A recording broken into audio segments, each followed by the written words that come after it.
একবার সত্যভামা শ্রীকৃষ্ণকে বলেন, মাতা সীতা কি আমার থেকে বেশি সুন্দর ছিল? সুদর্শন বলেন, আমার থেকে কি কেউ শক্তিশালী আছে? গরুড় বলেন, আমার থেকে কি কেউ বেগে উঠতে পারে? শ্রীকৃষ্ণ বুঝলেন এদের অহংকার জন্মেছে। এদের অহংকার ভঙ্গের উদ্দেশ্যে গরুড়কে দিয়ে হনুমানকে ডেকে পাঠানো হয়। বলা হয় শ্রীরাম হনুমানকে স্মরণ করেছেন। সুদর্শনকে নিযুক্ত করা হয় দুয়ারপাল হিসাবে, সত্যভামাকে বলা হয় সেজে নিতে।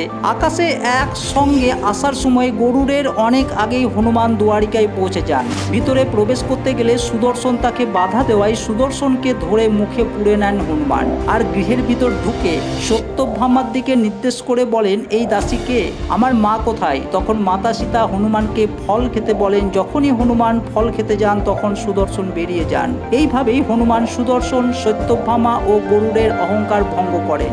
আপনি যদি সংকট মোচনকারী হনুমানের শ্রদ্ধা করেন তাহলে কমেন্টে অবশ্যই লিখবেন জয় হনুমান। ধন্যবাদ।